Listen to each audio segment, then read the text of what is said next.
Prezydent podpisał ustawę o wsparciu morskich farm wiatrowych. Jest impas w rozmowach klimatycznych w Brukseli.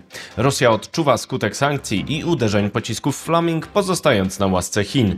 Jest 5 listopada 2025 roku, nazywam się Wojciech Jakubik, a to jest codzienny przegląd informacji sektora energetycznego i paliwowego Energy Drink. Zapraszam.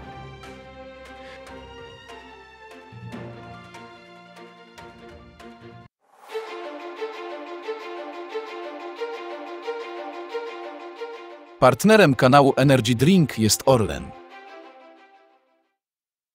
Zaczynamy jak zawsze od informacji dnia.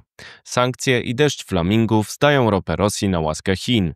Rosja odczuwa już skutek sankcji USA, a ich efekt jest potęgowany atakami Ukrainy z użyciem pocisków Flaming. Kreml jest skazany na pomoc Chin, która będzie drogo kosztować. Sankcje USA doprowadziły do ograniczenia eksportu ropy drogą morską z Rosji przez największe spółki chińskie ze względu na sankcje USA wobec Rosnieftu oraz Łukoila, które wchodzą w życie 21 listopada. Z końcem października mieszanka ropy rosyjskiej ESPO dostarczana drogą morską do Azji po raz pierwszy w tym roku została przeceniona względem europejskiej Brent. Powód to według źródeł Reutersa niechęć prywatnych rafinerii chińskich względem zakupów po sankcjach USA. Według rosyjskiego Komiersanta przecena ESPO względem Brent urosła do $6,5 za baryłkę. Przecena mieszanki Urals może wzrosnąć w listopadzie do $13–15. Ten trend może się pogłębić po wejściu w życie restrykcji amerykańskich. Oznacza to także, że dostawy ropy z Rosji mogą nawet wzrosnąć w okresie poprzedzającym 21 listopada, bo klienci będą chcieli kupić ją na zapas, w międzyczasie szukając alternatywy jak odbiorcy w Turcji, którzy już zwiększyli dostawy z nowych kierunków. Chińczycy mogą pomóc Rosjanom omijać te sankcje poprzez zapewnienie podmiotów pośredniczących w transakcjach. Będzie to jednak oznaczało wzrost kosztów i wydłużenie łańcuchów dostaw, a co za tym idzie, dalszy spadek przychodów Kremla. Chiny i Rosja zapowiedziały wspólną odpowiedź na sankcje Zachodu. To skutek wizyty premiera rosyjskiego w Pekinie z 4 listopada. Obie strony podejmą wszelkie niezbędne wysiłki w celu przeprowadzenia wsparcia i współpracy na rzecz odparcia jednostronnych środków opresji, czytamy w komunikacie po wizycie premiera Michaiła Miszustina w stolicy Chin. Według telewizji państwowej CCTV przywódca Chin Xi Jinping miał przekonywać Rosjanina o możliwości rozwoju współpracy w sektorach energetyki, zielonych technologii i nie tylko. Ich współpraca miałaby być nowym silnikiem rozwoju gospodarczego. Kolejny czynnik, który może pogłębić problemy rosyjskie, to wizja nadwyżki ropy na rynku na początku 2026 roku. Może ona dalej obniżać cenę ropy na globie, a w związku z tym także przychody Rosji z jej sprzedaży. Średni wolumen eksportu ropy z Rosji drogą morską spadł do 3,58 milionów baryłek dziennie według danych z 2 listopada przekazanych przez Bloomberga. To spadek o 190 tysięcy baryłek względem 26 października o największej skali od prawie 2 lat. Załadunek na tankowce spadł w tym czasie z 34 do 26 tankowców, a eksport dzienny z 3,77 do 3,02 milionów baryłek, czyli o 20%. Część tankowców stoi w portach czekając na rozładunek. Dostawy do Chin, Indii oraz Turcji odpowiadają obecnie za 95% eksportu ropy rosyjskiej, więc skuteczne sankcje w połączeniu z naciskiem USA na zmianę dostawców zagrażają przyszłości eksportu Kremla. Należy dodać, że spadek eksportu z Rosji wynika także z kolejnych ataków Ukrainy, które uwzględniają już nie tylko drony, ale także pociski rodzimej produkcji jak Flamingi. Atak na naftoport Rosnieftu w rosyjskim porcie Tuapse z 2 listopada został wykonany m.in. z użyciem takich pocisków. Doprowadził do pożaru na 4 tankowcach i uszkodził infrastrukturę portową. Czas na pozostałe wieści, na początek z Polski. Podpis wiatrakowy. Prezydent podpisał ustawę o rozwoju morskiej energetyki wiatrowej w Polsce. Nowelizacja ustawy o promowaniu wytwarzania energii elektrycznej w morskich farmach wiatrowych została podpisana przez prezydenta Polski. Jest to istotny sygnał przed aukcją zaplanowaną na grudzień 2025 roku.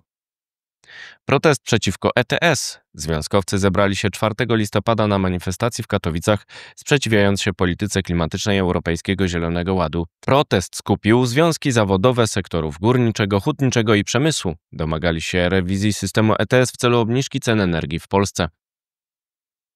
Orlen sięga po zielone technologie. Polski koncern naftowy Orlen zainwestował w Energy Impact Partners, jeden z największych funduszy venture capital na świecie, aby pozyskać dostęp do technologii dekarbonizacji oraz efektywności energetycznej. Chce w ten sposób unowocześnić rafinację ropy i zmniejszać emisję CO2 w segmencie energetyki. Teraz wieści z Europy. Strajk głodowy. Serhii K., podejrzany przez prokuraturę niemiecką o udział w sabotażu Nord Stream 1 i 2, rozpoczął strajk głodowy we włoskim areszcie. Przekonuje, że warunki jego przetrzymywania są nieludzkie. Sąd w Polsce uwolnił innego podejrzanego, Wołodymyra Żurawlowa, odrzucając wniosek Niemiec o ekstradycję.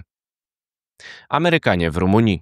Rumunia planuje podpisać z USA umowy w energetyce warte $30 miliardów. Mają obejmować m.in. energetykę jądrową. Póki co jednak buduje trzeci i czwarty reaktor elektrowni Czarna Woda w kanadyjskiej technologii CANDU. Amerykański Westinghouse i kanadyjski AtkinsRéalis zabiegają o budowę drugiej elektrowni jądrowej w Polsce.